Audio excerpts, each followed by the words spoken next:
11টি উপনির্বাচনে হারের পর বিজেপির কি ভবিষ্যৎ 2026 বিধানসভা ভোটে এই নিয়েই আলোচনা করার জন্য আজকে আমরা এসেছি এখানে। আসলে বিজেপি প্রধান প্রতিপক্ষ দল হিসেবে নিজেকে দাবি করলেও পশ্চিমবঙ্গের রাজনীতিতে এমন একটা জায়গা বিজেপি আজকে চলে যাচ্ছে, সেখানে একটার পর একটা নির্বাচনে হারতে হারতে হারতে হারতে তারা প্রায় তলানিতে গিয়ে ঠেকেছে। আজকে সিপিআইএম বা কংগ্রেসের মতো সেই শূন্য দিকে যারা চলে যাচ্ছে। শুভেন্দু অধিকারী যতই দাবি করুন না কেন যে ভবানীপুরে আমরা হারাবো মমতাকে, এরকম একটা হাস্যকর দাবি করে বসছেন উনি। কোন ভিত্তিতে আপনি এই দাবিটা করছেন? কালীগঞ্জ উপনির্বাচন তো হয়ে গেল কদিন আগে, তা সেখানে কিন্তু দাঁত ফোটাতে পারলেন না কেন? আজকে ভবানীপুরের মতো জায়গায় যেটা বলা হয় যে তৃণমূলের গড়, আজকে সেই জায়গায় দাঁড়িয়ে আপনি বলছেন, এরকম ফাঁকা আওয়াজ দিচ্ছেন যে মমতা বন্দ্যোপাধ্যায়কে হারিয়ে দেবেন ওখানে। এটা কখনো হয়? পলিটিক্স কি একদম হাতের মোয়া, যা যা ইচ্ছা বলে দেবেন, যখন তখন হয়ে যাবে? আজকে বেনারসে কেউ যদি বলে আমি এতে হারিয়ে দেবো, নরেন্দ্র মোদীকে হারিয়ে দেবো, এটা কি হয় কখনো? কিছু কিছু জায়গা থাকে যার যার একদম স্পেসিফিক।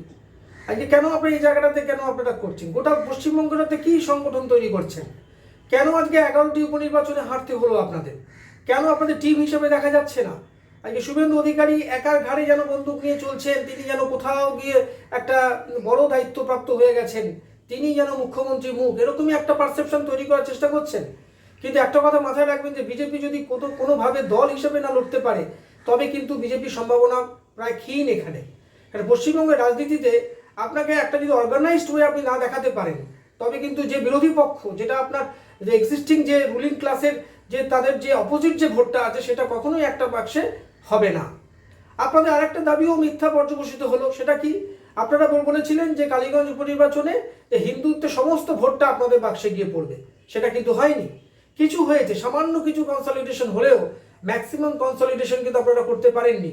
সেখানে মুসলিম ভোটের সঙ্গে সঙ্গে হিন্দু ভোটও তৃণমূলের দিকেই গেছে। এর কারণগুলো কি? কেন আপনারা ইন্ট্রোস্পেকশন করছেন না? আপনারা শুধুমাত্র ভাবছেন কি ফাঁকা আওয়াজ দিয়ে একটা ভোটে জেতা যায়? এটা কখনো হয়েছে? মমতা বন্দ্যোপাধ্যায় যখন 30 বছর তার ক্যারিয়ার দেখুন, সিপিএম এর সময় তিনি যখন দাঁতে দাঁত দিয়ে যখন লড়াই করছেন, তখন কিন্তু অত্যন্ত একটা অর্গানাইজড হয়ে দেখানোর চেষ্টা করেছেন বলেই আজকে সিপিএম এর ওই দুর্দণ্ড প্রতাপের সময় 9টা লোকসভা আসন পেয়েছিলেন এবং 2টো জেলা পরিষদ পেয়েছিলেন, একটা পূর্ব মেদিনীপুর এবং দক্ষিণ 24 পরগনা। নিশ্চয়ই আপনার মনে আছে শুভেন্দুবাবু, আপনি এটা তখন কারিগর ছিলেন অনেক। কিন্তু আজকে গিয়ে কি দাঁড়াচ্ছে? আপনারা কোনো জেলা পরিষদ তো পেলেনই না, কোনো পঞ্চায়েত সেভাবে দাগ কাটতে পারছেন না, এমনকি উপনির্বাচনে একটাতেও জিততে পারলেন না। এর ফলে পারসেপশনটা কি হবে মানুষের? যে মমতাই তাহলে বাবা ভালো, তার চেয়ে মমতার বিরুদ্ধে গিয়ে কী লাভ আছে আমার? কারণ মমতার কাছে থাকলে আমি সোশ্যাল স্কিম পাবো, লক্ষ্মীর ভাণ্ডার পাবো, তার স্টুডেন্টস ক্রেডিট কার্ড পাবো, কন্যাশ্রী পাবো, সবুজ সাথী পাবো, স্বাস্থ্যসাথী কার্ড পাবো। এই সমস্ত সামাজিক যে স্কিমগুলো মমতার সঙ্গে থাকলে আমি পাবো। আমি শুধু শুধু কেন থাকতে যাবো বিজেপির সঙ্গে? এমনিও বিজেপির মধ্যে ছন্ন ছাড়া ভাবটা বেশি দেখা যাচ্ছে। সেখানে কোনো নেতাদের মধ্যে মিল নেই, কোনো কোঅর্ডিনেশন নেই, কোনো যোগাযোগ নেই, কোনো মিটিং হয় না। এরকম একটা পার্টি অফিস যে হয়ে রয়েছে, সেখানে কাউকে দেখা যায় না। পার্টি অফিসের মধ্যে কোনো প্রেস কনফারেন্স করতে দেখা যাচ্ছে না শুভেন্দু অধিকারীকে বা সুকান্ত মজুমদারকে। যে যার মতো ইন্ডিভিজুয়ালি লড়ছে তারা। এটা কি কখনো রাজনীতি হয়? আপনারা কি বিজেপির হয়ে লড়ছেন নাকি এককভাবে লড়ছেন? আপনারা তো আলটিমেটলি বিজেপি ব্যানারে লড়ছেন, তাহলে সে বিজেপি হয়ে কেন লড়তে পারছেন না? কেন দিলীপ ঘোষের মতো লোককে আর কি ব্রাত্য করে রেখেছেন? আজকে এই সমস্ত কারণে জবাব তো আপনাদেরই খুঁজতে হবে। আজকে যে সমস্ত ডেডিকেটেড যারা লিডার ছিল, যারা কোনো দল থেকে আসেনি, সেই লোকগুলোকে আপনারা বসিয়ে রেখেছেন, কোনো মিটিংয়ে ডাকেন না, মিছিলে ডাকেন না। তাহলে কি করে একটা বিজেপি একটা একটা এমার্জিং ফোর্স হিসাবে দেখা দেবে পশ্চিমবঙ্গে? বিরোধিতা সবসময় থাকে, রুলিং পার্টি যেমন থাকে তেমনি বিরোধী পক্ষও থাকে। মানুষের মধ্যেও একটা দুটো মেরু থাকে, যে যেমন যারা শাসক দলকে সমর্থন করবে তারা করবে, আর যারা শাসক দলকে পছন্দ করবে না, তাদের ত্রুটি বিচ্যুতি নিয়ে তারা প্রতিবাদ জানাবে, তারা তখন অপোজিটে ভোট দেবে। কিন্তু যে সমস্ত মানুষরা আজকে মমতা বন্দ্যোপাধ্যায়ের প্রতি তিতিবিরক্ত হয়ে রয়েছে, তারা কিন্তু আজকে কোনো প্ল্যাটফর্ম পাচ্ছে না। আজকে বিজেপি সেই প্ল্যাটফর্ম দিতে পারছে না। ফলে কি হচ্ছে? মমতা বন্দ্যোপাধ্যায়কেই তাদের বেছে নিতে হচ্ছে। কারণ সবাই যে বলে না যে সুখের চেয়ে স্বাস্থ্য ভালো, সেই কারণে আজকে শুভেন্দু অধিকারীদের মতো এরকম ছন্ন ছাড়া একটি দলের নেতাদের থেকে তার চেয়ে আমার মমতা বন্দ্যোপাধ্যায়ই ভালো।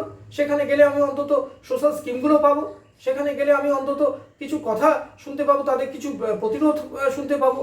আমি মমতা বন্দ্যোপাধ্যায়ের দলে কেউ যদি কোনো অন্যায় করে, তাকে গ্রেপ্তার করা হচ্ছে, লোকে দেখছে সেগুলো, তাদের বিরুদ্ধে পুলিশি ব্যবস্থা করা হচ্ছে, তাদেরকে ক্ষমা চাইতে বাধ্য করা হচ্ছে।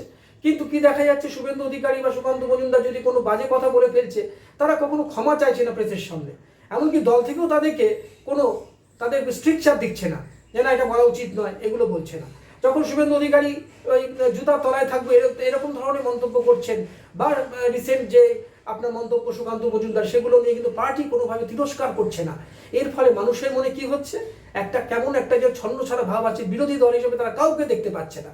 ফলে তারা মমতা বন্দ্যোপাধ্যায়কেই বেছে নিচ্ছে। আর এই জন্যই টানা 11টি উপনির্বাচনে হারের পরেও বিজেপি কিন্তু শিক্ষা নিচ্ছে না। তারা কিন্তু সেই একই রকমভাবে যথা পূর্বং তথা পরং এরকম অবস্থাতেই চলছে। আর এই জন্য আগামী 26-এর নির্বাচনে কি ভবিষ্যৎ সেটা সহজেই অনুমান করা যাচ্ছে। আমাদের ভিডিও ভালো লাগলে লাইক ও শেয়ার করুন, কমেন্ট সেকশনে গিয়ে জানান আপনাদের মতামত। আরও ভিডিও পেতে চ্যানেলকে সাবস্ক্রাইব করুন। প্রতি মুহূর্তে খবরের আপডেট পেতে প্রেস করুন বেল আইকন।